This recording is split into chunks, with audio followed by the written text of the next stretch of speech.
The current ceasefire proposal being discussed these days in Gaza is anything but a ceasefire.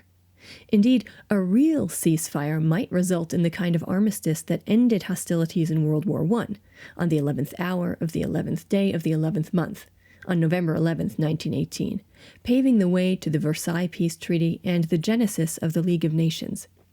However, the three Arabic terms, each with their own nuance, being used in Hamas discussions have little to do with a true ceasefire. Those terms are Hudna, Tahadiyya, and Hudaybiyah. All three terms imply continued war after a respite. Hudna, a tactical pause intended only for rearmament and a temporary respite in the war between Islamic forces and non-Islamic forces.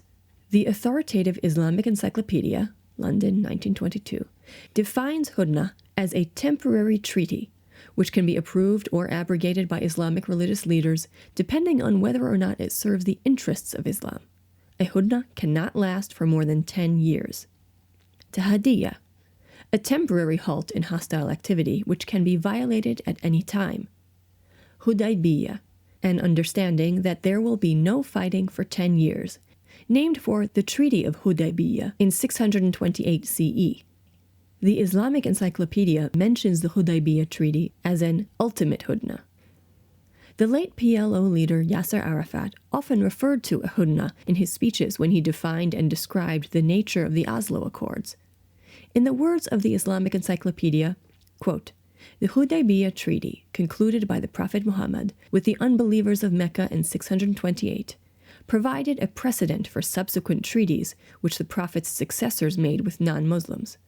Muhammad made a Hudna with a tribe of Jews back then to give him time to grow his forces, then broke the treaty and wiped them out.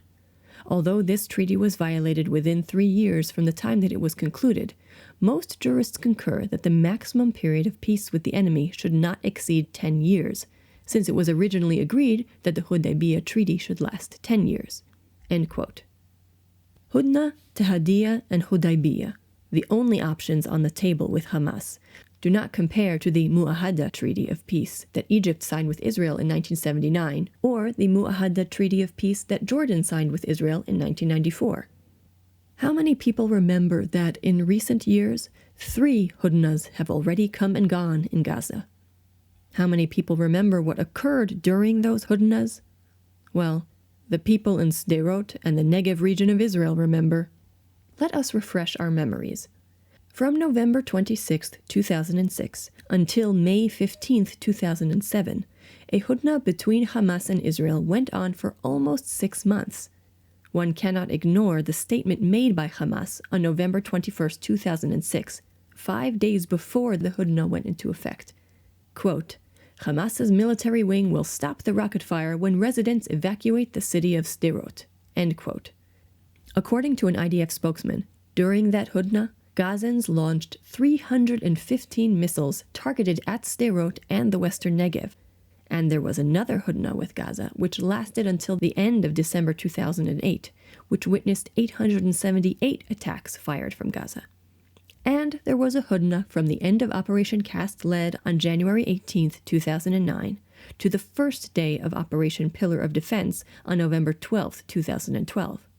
During that period, approximately 2,000 rockets and missiles were fired from Gaza, sending 1 million Israelis running to shelters. And from the end of Operation Pillar of Defense through June 30, 2014, 300 aerial attacks were launched from Gaza towards southern Israel, during yet another tenuous Hudna.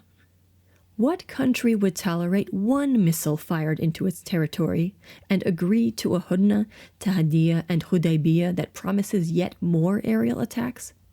The time has come for Middle East pundits to warn that a Hudna is anything but a ceasefire. David Bedin, who has run the Israel Resource News Agency at Beit Agron Center in Jerusalem since 1987, has recently consolidated his work under the Nahum Bedin Center for Near East Policy Research, and is advised by a staff of 4 journalists who are fluent in Arabic, each holding doctoral degrees in Middle Eastern studies.